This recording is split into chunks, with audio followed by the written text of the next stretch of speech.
1 Samuel 14, 47, eu vou ler até o capítulo 15, verso 23. Diz assim o texto: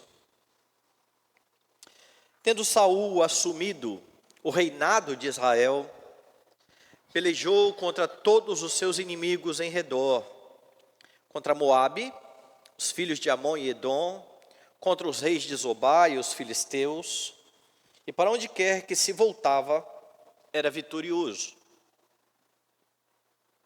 Houve-se varonilmente e feriu os amalequitas, e libertou a Israel das mãos dos que o saqueavam. Os filhos de Saul eram Jonatas, Isvi e Malquizua. Os nomes de suas duas filhas eram o da mais velha Merabe, o da mais nova Mical. A mulher de Saul chamava-se Ainoã, filha de Aimaas. O nome do general do seu exército, Abner, filho de Ner, tio de Saul. Quis era pai de Saul e Ner, pai de Abner. Era filho de Abiel. Por todos os dias de Saul, houve forte guerra contra os filisteus, pelo que Saul a todos os homens fortes e valentes que via, os agregava a si. Disse Samuel a Saul: Enviou-me o Senhor a ungir-te rei sobre o seu povo, sobre Israel.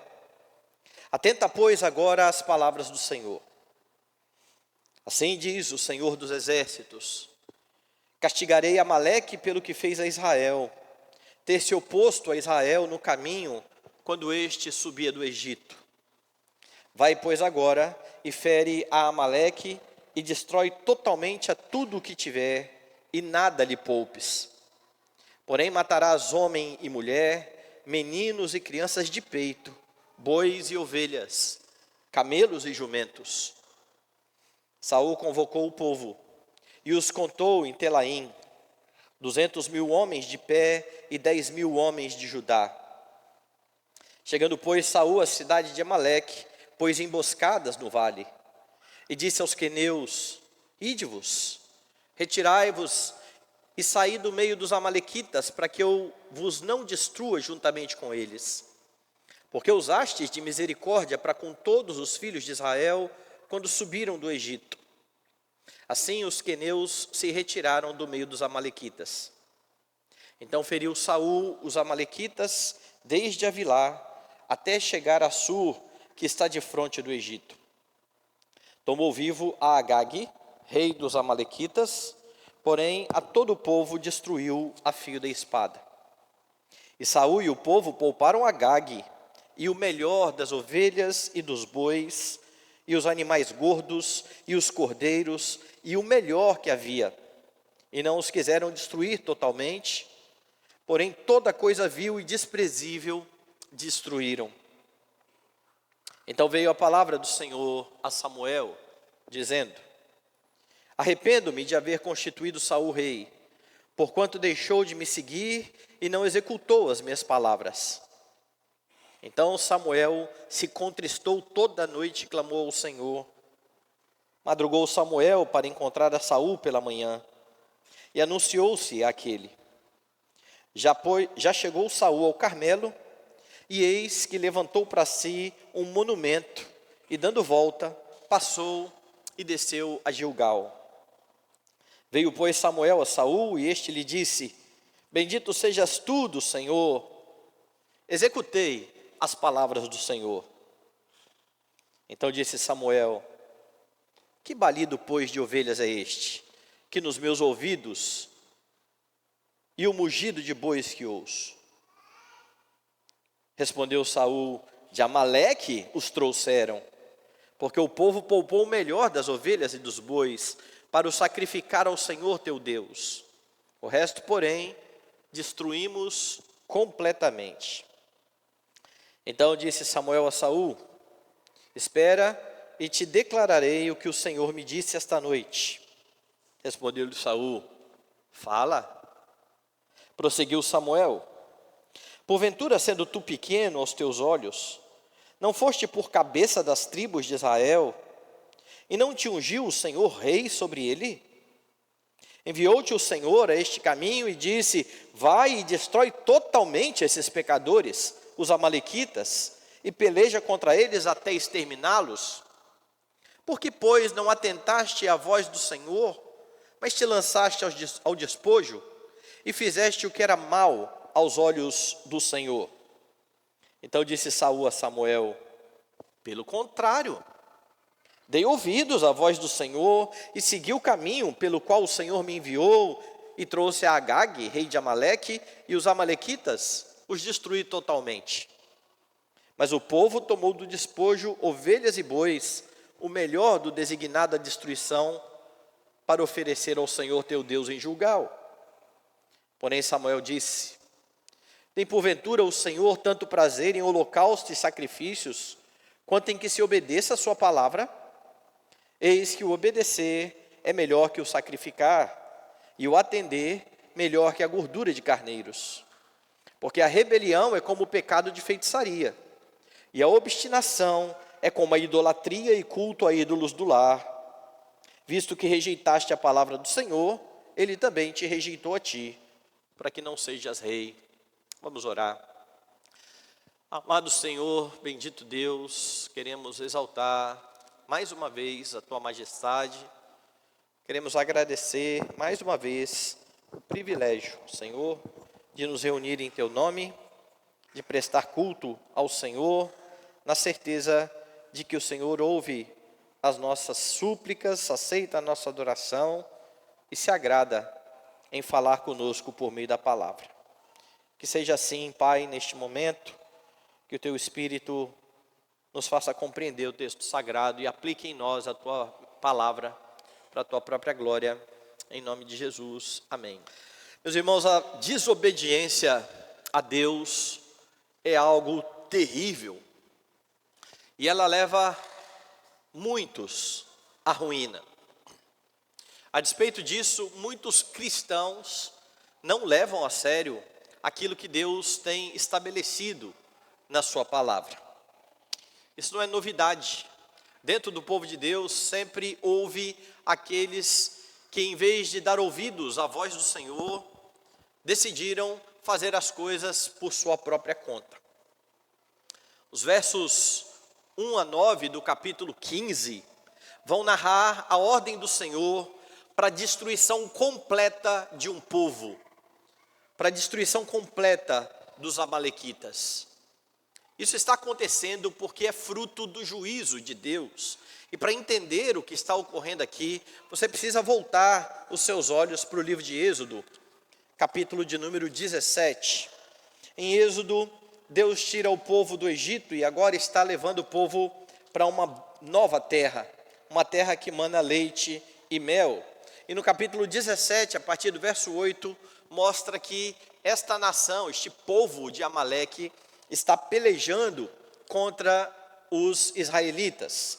No verso 14 você lê assim: então disse o Senhor a Moisés: escreve isto para memória num livro e repete-o a Josué, porque eu hei de riscar totalmente a memória de Amaleque de debaixo do céu.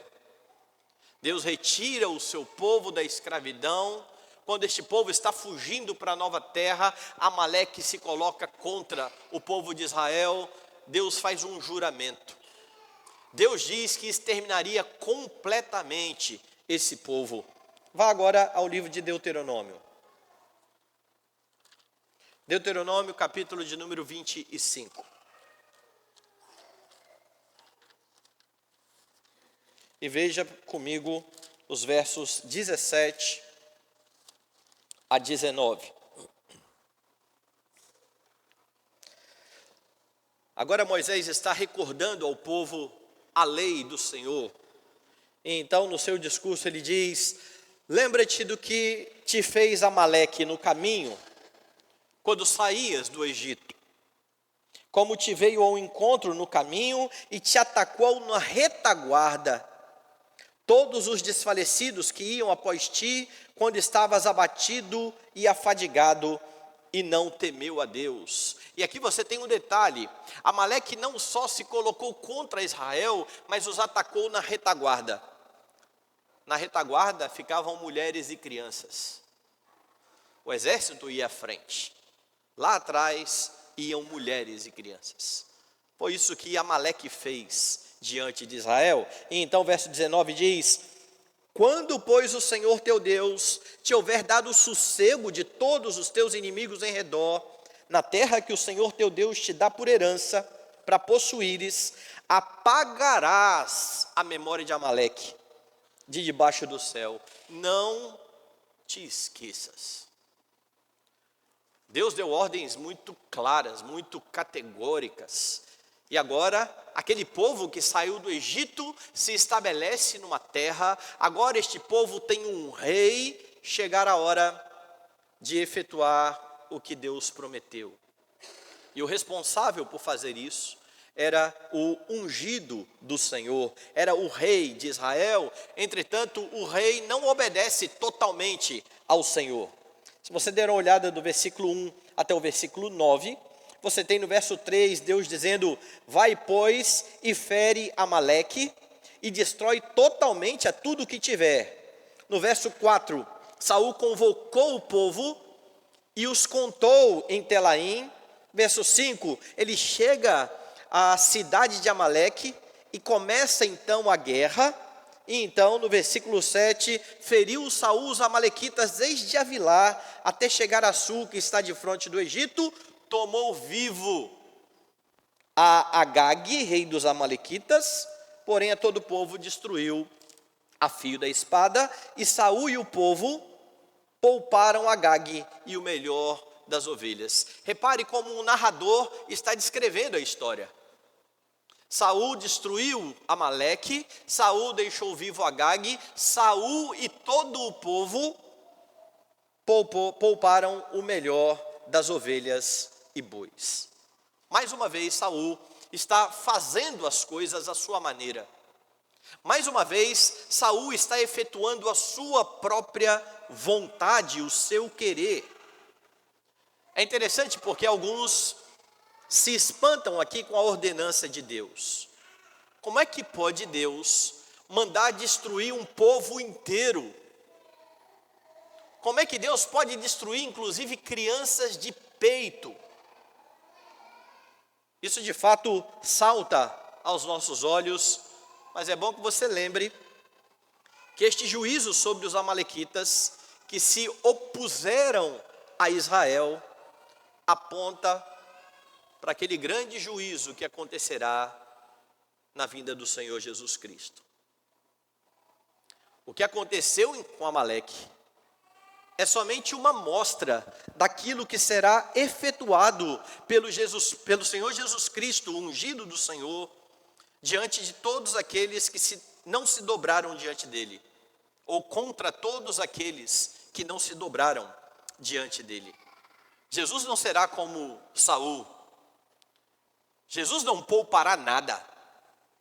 Jesus exterminará todos aqueles que estão em oposição a ele.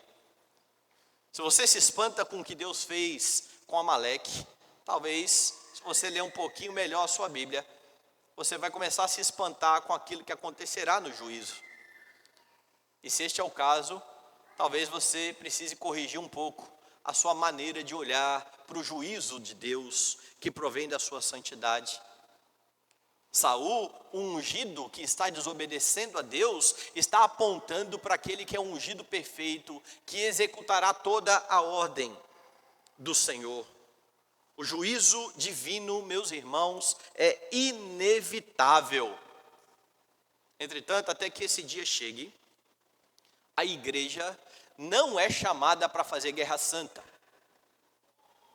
Nós não somos chamados a matar as pessoas. Nós não somos chamados a exterminar, a fazer guerra santa. Pelo contrário, veja como Paulo ordena a igreja no Novo Testamento, lá no livro de Efésios, capítulo 6. Paulo diz assim, a partir do verso 11.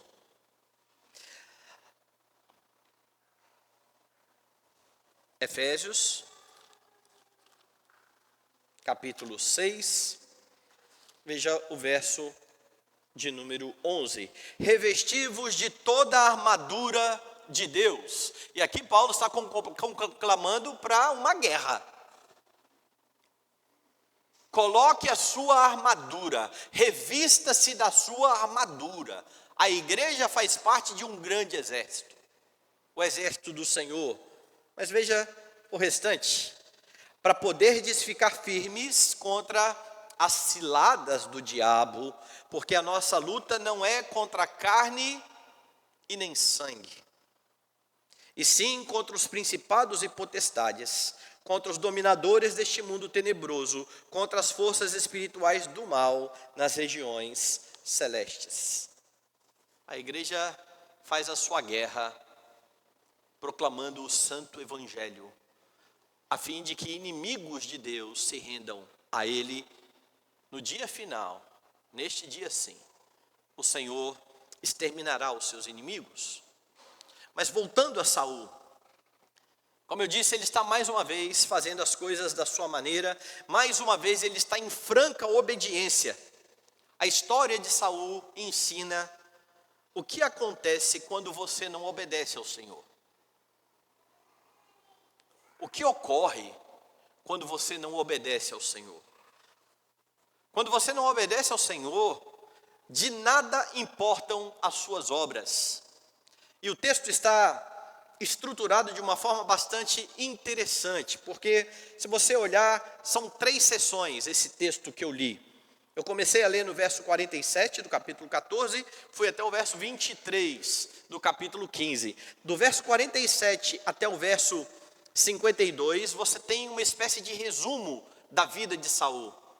Do versículo 1 até o versículo 9, você tem a ordenança de Deus que é desobedecida. Do versículo 10 ao versículo 23, você tem o Senhor rejeitando o rei. Nessa primeira parte, do verso 47 a 48, você percebe o contexto anterior à guerra contra Amaleque. Como eu disse, é uma espécie de resumo do reinado de Saul. O que mostra que Saul foi muito bem sucedido, se nós estivermos falando simplesmente no nível horizontal, naquilo que ele conquistou como rei. Dê uma olhada, os versos 47 e 48 mostram como ele foi bem sucedido nas batalhas. Tendo Saul assumido o reinado de Israel, pelejou contra todos os seus inimigos em redor, contra Moabe, os filhos de Amon e Edom, contra os reis de Zobá e os filisteus, e para onde quer que se voltava, era vitorioso. Houve-se varonilmente, feriu os amalequitas e libertou a Israel das mãos dos que o saqueavam. Ele foi bem nas suas investidas militares. Do verso 49 ao verso 51, mostra que este homem viveu uma vida tranquila no que diz respeito ao âmbito familiar. Diz assim o texto, verso 49. Os filhos de Saul eram Jonatas, Esvi, Malquizua. Os nomes das suas filhas eram o da mais velha Marabe, da mais nova Mical. A mulher de Saul chamava-se Ainoã, filha de Aimaas. O nome do general do seu exército, Abner, filho de Ner, filho de Saul. Quis era pai de Saul, Ner pai de Abner, era filho de Abiel. Por todos os dias de Saul houve forte guerra contra os filisteus, pelo que Saul a todos os homens fortes e valentes que via, os agregava a si. E aqui no final do resumo, veja, ele foi bem nas suas investidas militares, ele teve uma vida familiar comum, ele conclamou pessoas para o seu exército, e parece que aqui é uma lembrança daquilo que Samuel disse que o rei iria fazer. O rei tomará os seus jovens para o seu exército. Mas este homem tem uma vida tranquila. Sua vida foi intensa. Se você lembrar das palavras de Saul, quando Samuel se apresentou dizendo que ele seria o rei, ele disse: eu sou benjamita, da menor das tribos de Israel, da menor família de Benjamim. Ele sai dessa condição para ser o rei de Israel. Se você conhece alguém de uma família humilde e que hoje está em uma grande empresa, é o presidente da empresa, você fala, como foi bem sucedida essa pessoa? Como essa pessoa teve uma vida vitoriosa? Pois é o que você percebe aqui na vida deste homem. Contudo, em Saul, meus irmãos, se verifica a razão da advertência de Jesus no Novo Testamento. Que aproveita o homem ganhar o mundo inteiro se vier a perder-se ou causar dano a si mesmo. Jesus diz isso lá em Lucas 9:25. Ainda em Lucas, Jesus vai dizer, tende cuidado, a vida de um homem não consiste na abundância dos bens que ele possui. Quando você não obedece a Deus, todo o restante da sua vida não tem sentido. Perde o sentido. Sem Jesus, pouco importarão as suas realizações.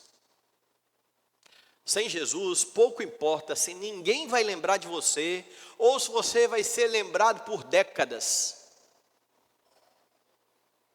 Ou se pessoas vão celebrar os seus feitos daqui 300, 400 anos. Não importa. Sem Jesus, a vida é vazia. Mas infelizmente há muitos crentes muito envolvidos com as coisas desse mundo, dando toda a sua energia para suas carreiras, buscando ajuntar bens para dar uma boa vida à família, para ter uma boa vida, coisas que não são ruins e nem são pecaminosas em si mesmos, mas que sem Cristo Jesus no centro, como diz Salomão, se torna vaidade e correr atrás do vento. Não importa. Que adianta o homem ganhar o mundo inteiro se ele vier a perder-se? É por isso que a sua prioridade precisa ser o seu Redentor. Conhecer o seu Redentor. Jesus disse que é nisto que consiste a vida eterna. A vida eterna é esta, que te conheçam a ti, o único e verdadeiro Deus, e a Jesus Cristo, a quem enviaste. Porque é o Senhor Jesus Cristo que vai dar a você razão correta para viver nesse mundo. Motivos corretos para acordar todo dia cedo, ir para o seu trabalho, voltar tarde para casa e colocar pão na sua mesa. Sem Cristo, tudo isso é inútil, diz Salomão lá no Salmo 127. Você precisa aprender a cada dia, conhecer a Deus a fim de glorificá-lo e se alegrar nele e não nas suas realizações. E é isso que você precisa também ensinar aos seus filhos. Esse ensino precisa ser teórico, quando você se assenta com seus filhos, abre a Escritura, explica a lei do Senhor, inculca no coração deles aquilo que a Escritura diz, mas esse ensino precisa ser prático quando eles veem isso na sua vida. Para que eles não olhem para a sua vida e digam assim, mas o meu pai, a minha mãe, eles estão fazendo totalmente o contrário do que eles estão me ensinando. Será que isso vale a pena mesmo? Será que isso é verdade mesmo? Será que eles de fato creem naquilo que eles estão me ensinando?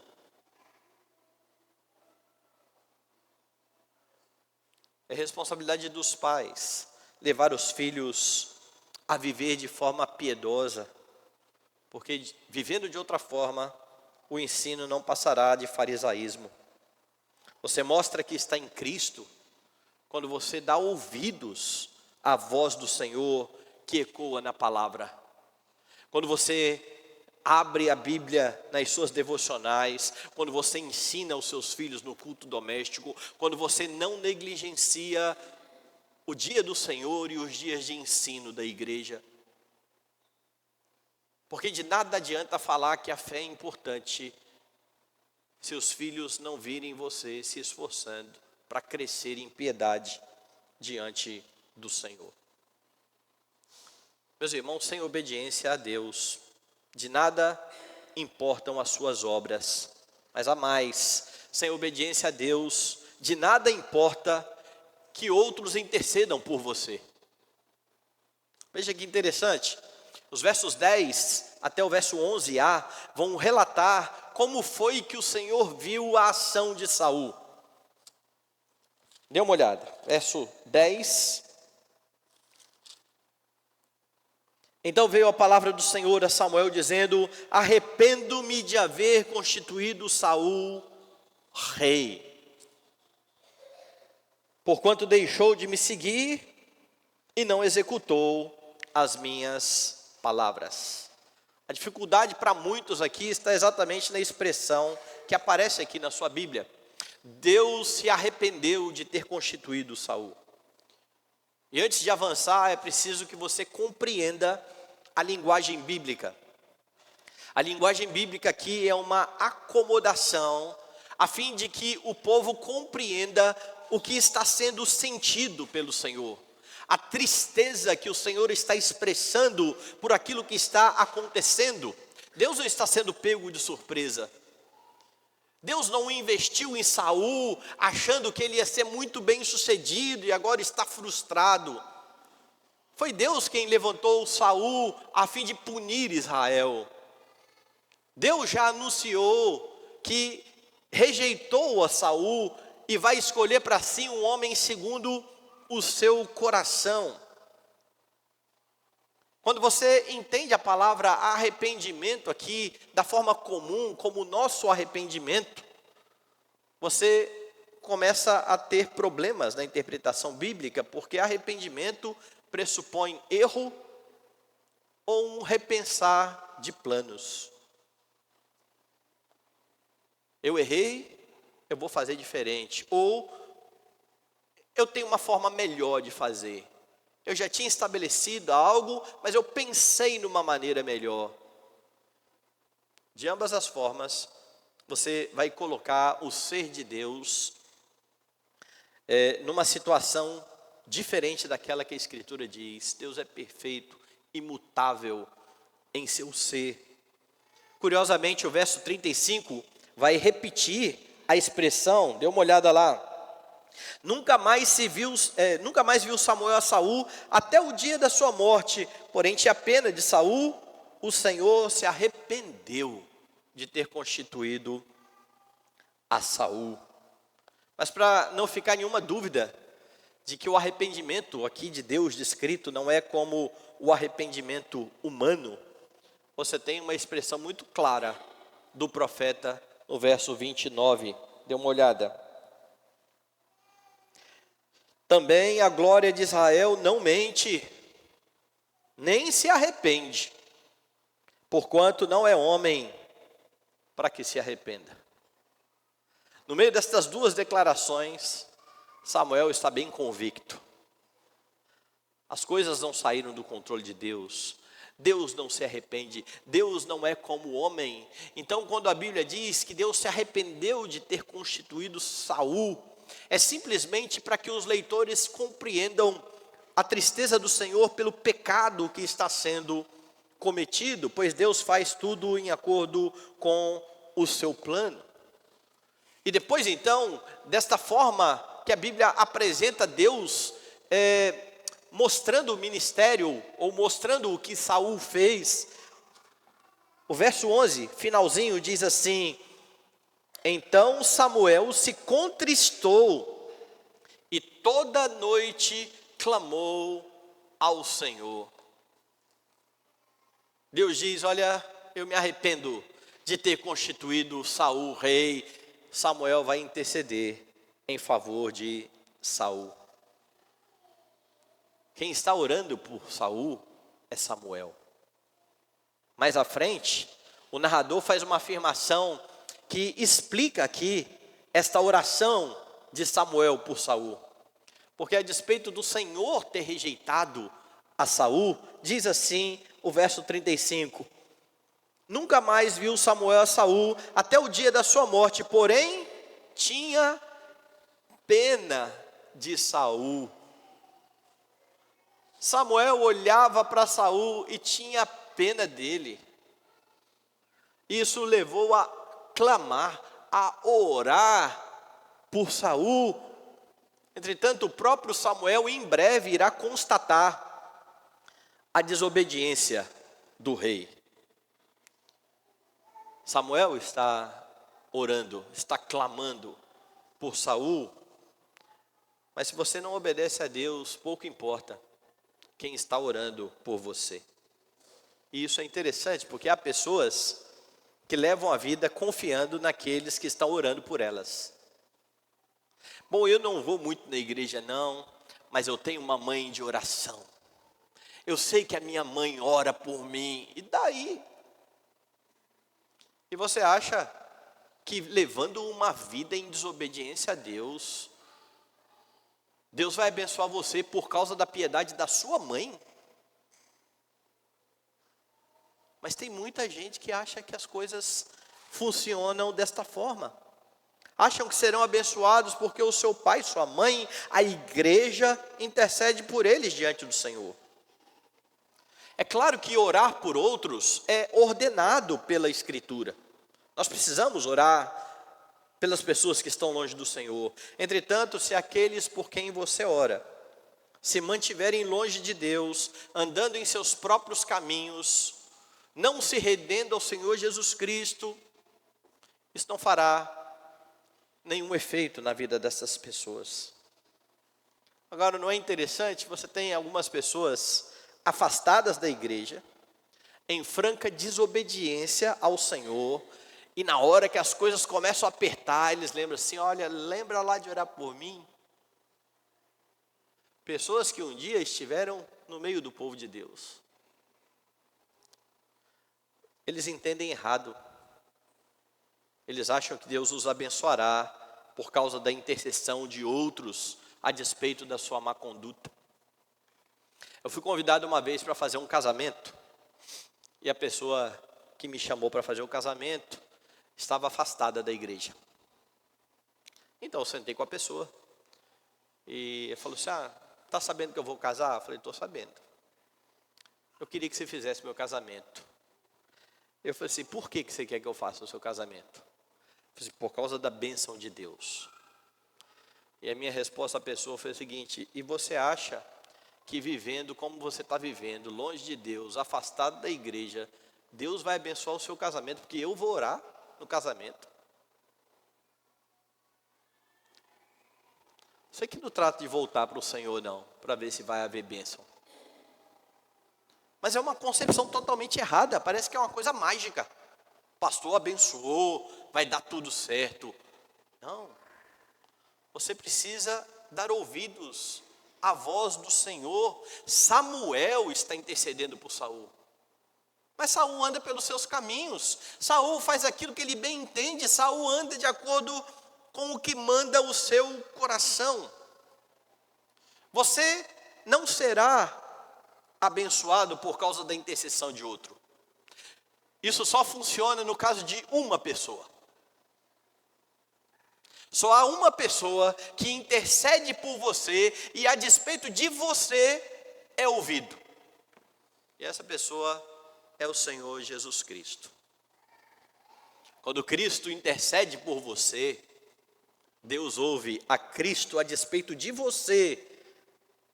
Mas isso só pode ser feito porque Cristo Jesus pagou o preço pelo seu pecado. Cristo Jesus já colocou sobre os seus méritos. Ele intercede por pecadores, por pessoas falhas, por pessoas que nunca irão conseguir cumprir perfeitamente a lei de Deus, e é ouvido, porque Deus leva em conta a sua obra. Deus leva em conta os seus feitos, aquilo que Ele fez em favor dos seus. É por isso que a intercessão de Jesus é somente por aqueles que confiam nele e que se esforçam por guardar os seus mandamentos. Entretanto, se você está em franca desobediência ao Senhor, andando pelos seus caminhos, não buscando viver piedosamente, não importa quem está orando por você. A fé cristã, meus irmãos, não é terceirizada. Ela é pessoal.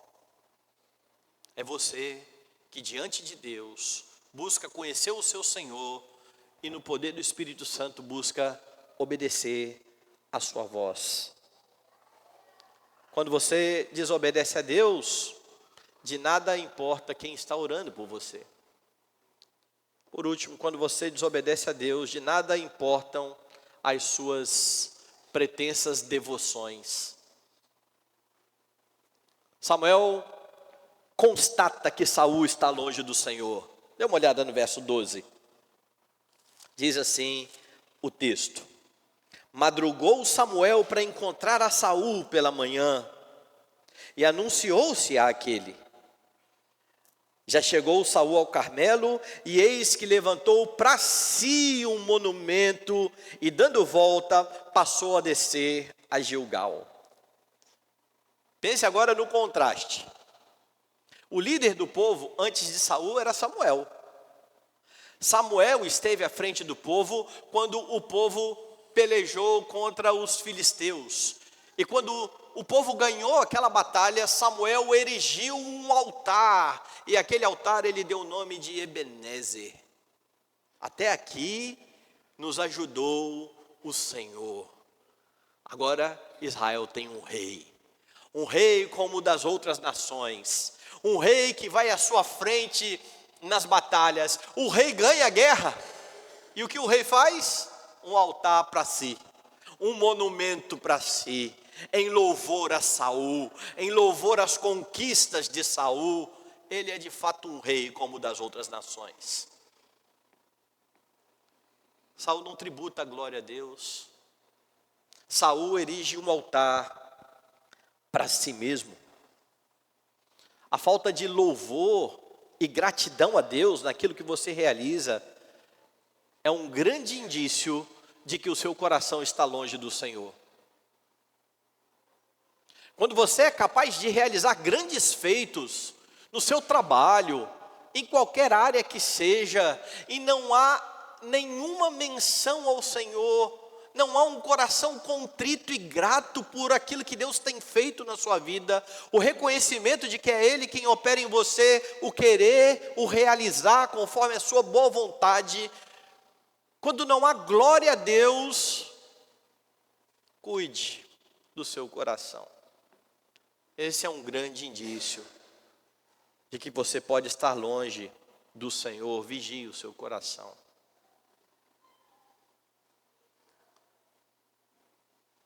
Nós podemos de fato realizar grandes coisas, mas isso só pode ser feito, meus irmãos, porque é o Senhor Deus quem dá capacidade, a glória é dele. E o Senhor Deus não divide a sua glória com ninguém. Agora olha que interessante. Saul coloca esse monumento em homenagem a si mesmo. Mesmo tendo desobedecido, ele encontra Samuel e já presta relatório a Samuel. Veja o verso 13. Veio, pois, Samuel a Saul, e este lhe disse: bendito sejas tu do Senhor, executei as palavras do Senhor. Fiz tudo o que Deus mandou, Samuel. Ele deixou vivo Agag, ele tomou dos despojos. E ainda assim o seu relatório é: obedeci ao Senhor em tudo. O que está acontecendo aqui é o que talvez aconteça às vezes na sua vida. E o que sempre acontece com aqueles que estão em desobediência ao Senhor. É a tentativa de minimizar os seus pecados. É a tentativa de pintar um quadro para parecer que você não está tão desobediente assim. É por isso que você tem pessoas que estão andando longe de Deus e você começa a conversar com elas e parecem crentes piedosas. E sobre as suas falhas, não, isso é coisa pouca. Eu estava conversando com um pastor amigo meu, falando sobre um amigo em comum, que tem muito tempo que eu não vejo. Eu falei, e fulano? Fulano tem ido lá, tem frequentado a igreja? Ele falou, falou que vai frequentar. Ele falou, e ele está crente? Foi a minha pergunta. Ele falou, ele diz que está, mas as ações não mostram. Mas se você parar para conversar, é um crente. Veja as suas atitudes.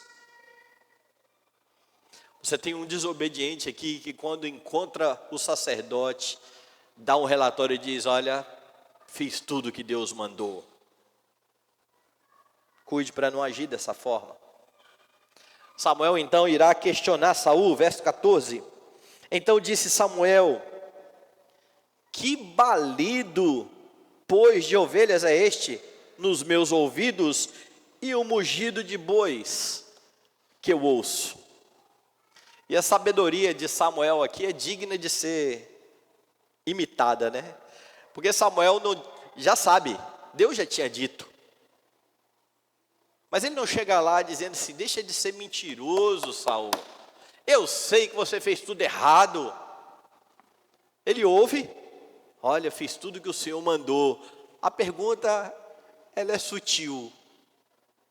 Que barulho é esse que eu estou ouvindo? Tem boi aí? Tem gado aí com você? Que negócio é esse? E então o rei vai responder, e a sua resposta é terrível. Porque veja, quando o sacerdote diz assim, que barulho é esse? A primeira coisa que Saul deveria ter pensado é, fez besteira.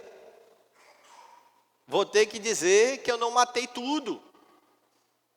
É hora de se arrepender. Veja a resposta, verso 15. Respondeu Saul, de Amaleque os trouxeram. Preste atenção nas palavras. Não foi eu trouxe. Não foi nós trouxemos. De Amaleque os trouxeram. Foram outros.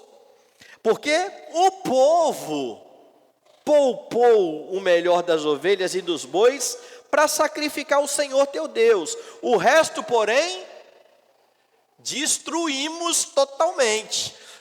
Na desobediência foram os outros, na obediência foi nós tudo aqui. Não é sutil? O que você fez? Não. Nós destruímos totalmente, mas eles trouxeram o melhor para o Senhor. E ele ainda afirma que isso era para adoração. Não, trouxeram para o Senhor. E diante desse quadro, Samuel declara que vai anunciar a ele a palavra do Senhor. Veja o verso 16. Então disse Samuel a Saul, espera, e te declararei o que o Senhor me disse esta noite. Respondeu Saul, fala. Perceba algo interessante aqui, meus irmãos. Saul já deu o relatório, obedeci completamente ao Senhor. Que barulho é esse aí? Esse aí é o seguinte, nós destruímos totalmente, mas eles trouxeram o melhor para oferecer ao Senhor. Então eu vou dizer para você o que o Senhor tem para você. E ele então se coloca diante de Samuel e diz assim, fala. Aparentemente ele está esperando aqui que o Senhor o elogie. Ele está esperando aqui ser aprovado, ainda que em desobediência. E essa parece ser a percepção de muitos crentes. Eles estão andando aí nos seus caminhos, eles estão em desobediência a Deus, e eles vêm à igreja no domingo. E eles vêm à igreja no domingo, ouvem a palavra do Senhor, ouvem muitas vezes repreensão, que fala direto ao seu coração, e saem daqui dizendo assim, foi para isso que eu vim aqui? Para ouvir esse tipo de coisa? E você queria ouvir o quê? em desobediência. Se você está vivendo em franca desobediência a Deus, se você não está fazendo o que você deve fazer, e a palavra do Senhor confronta o seu pecado, você não deve reclamar, você deve se arrepender. Porque Deus também fala duramente. Agora Samuel continua, e ele recorda o que Deus havia feito na vida deste homem. Prosseguiu Samuel, verso 17. Porventura, sendo tu pequeno aos teus olhos, não te foste por cabeça das tribos de Israel, e não te ungiu o Senhor rei sobre ele? Samuel está relembrando, é como se ele estivesse dizendo assim: Saul, você está lembrado de onde foi que Deus tirou você? Você mesmo dizia que era da menor das tribos, da família mais humilde, você é o rei. Deus colocou você numa posição exaltada. E o que Deus faz depois disso? Deus executa, Deus dá a ele uma ordem. Veja o verso 18. Enviou-te o Senhor a este caminho e disse: vai e destrói totalmente estes pecadores, os amalequitas, e peleja contra eles até exterminá-los. Olha, Deus te tirou de uma situação humilde e te exaltou e te deu uma missão. Você precisa executar o juízo do Senhor contra aqueles que se opuseram a Ele. E então vem a repreensão do verso 19. Por que, pois, não atentaste à voz do Senhor, mas te lançaste ao despojo e fizeste o que era mal aos olhos do Senhor? Não havia para onde correr. O rei está completamente errado. O rei está totalmente fora dos caminhos do Senhor. O rei não está se portando como alguém a quem Deus tirou de uma situação tão humilde e colocou no lugar de exaltação. O rei está fazendo as coisas segundo o seu querer. Mas não há arrependimento. Saul não dá ouvidos à exortação. Veja os versos 20 e 21. Então disse Saul a Samuel: pelo contrário,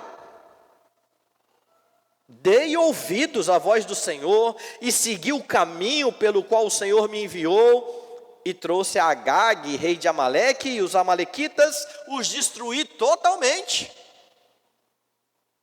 Você está fazendo a avaliação errada, ô Samuel. Eu sou obediente, sim. Eu fiz o que Deus disse, sim. No verso 21, de novo, ele joga a culpa para os outros. Mas o povo tomou do despojo, ovelhas e bois, o melhor do designado à destruição, para oferecer ao Senhor teu Deus em Gilgal. Quando Deus repreende a você, por meio da palavra, Ele não quer a sua explicação, Ele quer o seu arrependimento. Ele quer o seu reconhecimento da falta. Ele quer que você compreenda o seu mau caminho e se volte para Ele. Não haja como Saul diante da repreensão da palavra de Deus. Não tente justificar os seus erros. Não tente minimizar as suas faltas. Porque em outras palavras, ele está dizendo: eu cumpri tudo que Deus disse, só faltou isso. Então você não cumpriu o que Deus disse.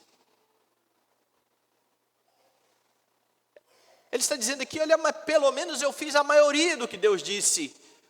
Mas Deus não quer o seu pelo menos. Deus quer a sua obediência completa. E quando você não obedece completamente, e quando você olha para a lei de Deus, é impossível obedecê-la completamente e perfeitamente todos os dias. Você não se justifica dizendo: ah, mas eu sou pecador. Ah, mas todo mundo peca. Ah, mas essa é a condição de todo mundo. Ah, mas pelo menos eu sou melhor do que muito crente. Não, você confessa a sua falta e clama a Jesus pelo perdão, porque Jesus obedeceu perfeitamente e a justiça dele foi colocada sobre você. Você não confia na sua performance, você confia na performance do Senhor Jesus Cristo. Não faça como Saul, que além de não assumir os seus erros, afirmou que transgrediu a lei para glorificar a Deus. Destrói tudo. Ah, que desperdício! Um gado tão bonito, o melhor que seria destruído, não é melhor adorar a Deus? Com tudo isso, nós trouxemos para o Senhor, nós não, o povo tomou para o Senhor. Mas você precisa lembrar de algo, esse tipo de oferta, a oferta de gratidão, era uma oferta que era permitida ao adorador comer parte da oferta. Então, quando o povo olhou aquele gado todo, não era para o Senhor, era para eles. E assim são muitos que se reúnem nas igrejas e fazem o que bem entendem no culto e dizem, é para o Senhor. É nada, é para você. E isso pode acontecer com quem está cumprindo o que Deus disse também. Porque tem muita gente que repreende os outros dizendo, olha, o que vocês fazem nos cultos de vocês, está tudo fora da Bíblia, não pode fazer. Verdade, quando está fora da Bíblia você não deve fazer. Mas quando você faz o que a Bíblia ordena, você faz para Deus ou você faz porque você gosta? Porque Israel também foi repreendido pelo Senhor exatamente por isso, quando Deus disse, vocês oferecem sacrifícios, Deus mandou oferecer sacrifício, mas vocês fazem isso porque vocês gostam. O objetivo não era Deus, eles gostavam. E assim há muitas pessoas dentro das nossas igrejas, repreendendo outros que estão fazendo errado, mas eles não entendem o que está acontecendo aqui. Eles gostam do tipo de adoração que os reformados adotam. Não é por conta do que Deus diz, é porque eles gostam daquele estilo. E isso também é pecado, meus irmãos. Saul fazia para si mesmo, mas dizia que era para Deus. E acaba ouvindo uma repreensão nos versos 22 e 23. Porém Samuel disse, tem porventura o Senhor tanto prazer em holocaustos e sacrifícios, quanto em que se obedeça a sua palavra? Eis que o obedecer é melhor que sacrificar, e o atender melhor do que a gordura de carneiros. Porque a rebelião é como o pecado de feitiçaria, a obstinação é como a idolatria e cultos do lar, a ídolos do lar. Visto que rejeitaste a palavra do Senhor, Ele também te rejeitou a ti, para que não sejas rei. Deus não quer uma pretensa adoração divorciada da obediência. Deus não quer você vivendo de segunda a sábado de qualquer jeito e se apresentando diante dele no domingo como se fosse muito crente. Deus não aceita esse tipo de adoração, ele rejeita a adoração e ele rejeita o adorador. Ele rejeita ambos. Cuidado para não fazer o mesmo que Saul. Deus não tem compromisso com as suas boas intenções. Deus não tem compromisso com o seu gosto, com a forma como você acha melhor adorar Ele. Ele quer obediência à palavra. Porque não adianta dizer que é crente e rejeitar a palavra do Senhor na prática. Rejeitar a palavra do Senhor na maneira de cuidar dos seus filhos, na forma como você estabelece as coisas dentro do seu lar, na forma como você entende o papel de marido e de esposa, na forma como você lida com o seu trabalho, na forma como você enxerga a devoção do dia do Senhor. Eu sou crente, mas o domingo é meu. No domingo eu faço o que eu quero. No domingo eu vou para o clube, eu vou para a praia. No domingo eu vou jogar futebol, eu vou assistir futebol. O domingo eu vou ter entretenimento. Eu amo Jesus. Você ama você mesmo.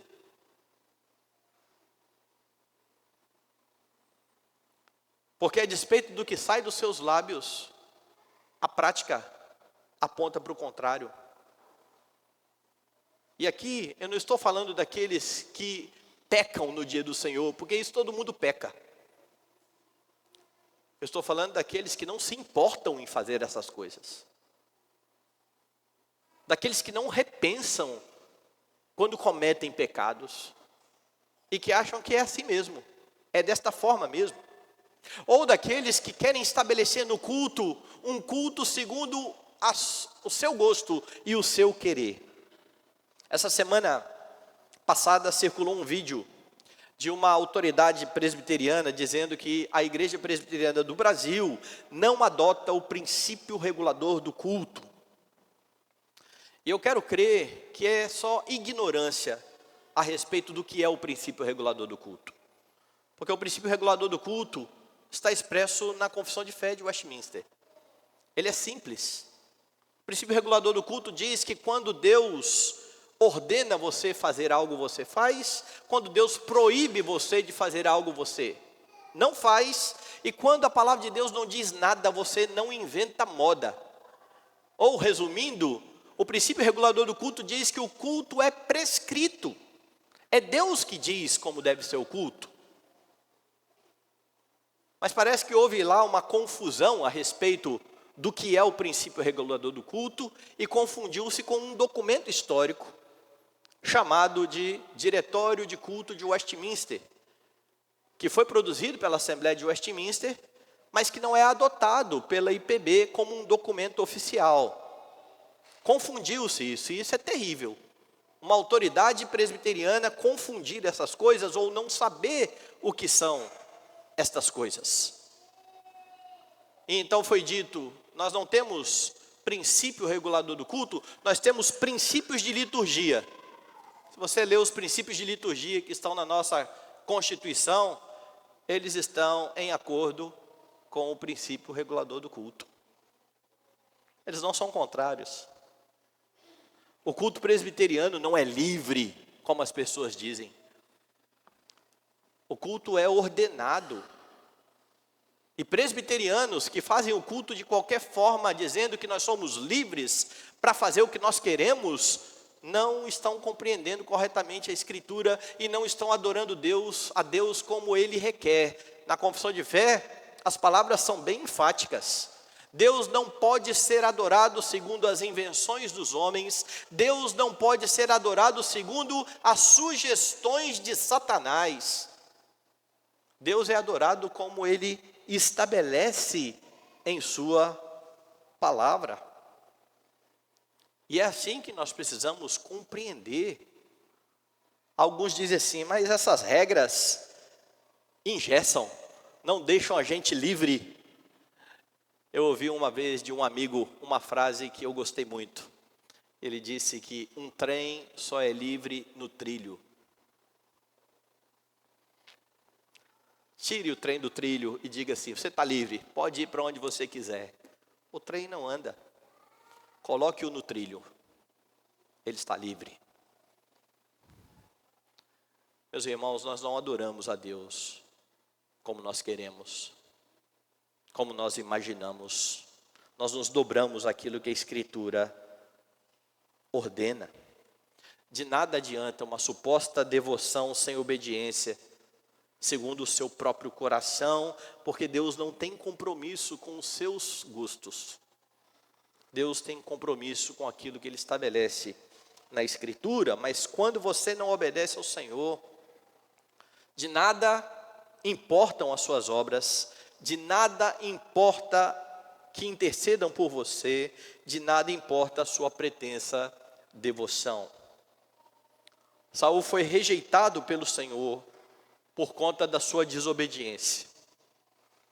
Jesus Cristo, o ungido de Deus, o Rei perfeito, submeteu-se em tudo ao Pai, mesmo sendo Deus, não julgou como usurpação o ser igual a Deus. Ele se esvaziou, assumiu a forma de servo, foi obediente até a morte e morte de cruz. E porque Cristo se submeteu ao Pai, Ele executou a obra que o Pai o confiou a fazer. Ele chega a orar dizendo isso: eu te glorifiquei na terra, consumando toda a obra que me confiaste a fazer. Ele não fez uma parte e se apresentou dizendo ter feito tudo. Ele fez tudo o que foi ordenado pelo Pai. Sua obediência permitiu então um sacrifício perfeito. Porque se é verdade que Deus não aceitava o sacrifício do Antigo Testamento, que partia de um coração desobediente. Quando Jesus oferece a si mesmo como Cordeiro perfeito, Ele é aceito, porque em tudo Ele foi obediente ao seu Pai. E é por isso que Ele pode infalivelmente interceder por você. E como eu já disse, Ele é o único que, a despeito daqueles por quem Ele intercede, que é ouvido pelo Pai. O Pai atende a Cristo quando Ele pede pelos seus. Porque Ele obedeceu e a sua justiça foi colocada sobre você. O Pai vê a você também como alguém que obedeceu plenamente à lei. Porque você fez isso. Em Jesus, você cumpriu os mandamentos. Sendo assim, você demonstra que está em Cristo, a partir da sua devoção, das suas ações de adoração, do seu culto, que não são conforme você quer, mas conforme aquilo que você aprende da palavra e se submete a ela. O Pai não procura simplesmente adoradores, Ele procura adoradores que o adorem em espírito e em verdade, conforme a verdade. Que Deus nos ajude a ser obedientes, já que recebemos sobre nós a justiça do Senhor Jesus Cristo. E quando desobedecer a Deus, lembre-se, há redenção e há perdão, se confessarmos os nossos pecados.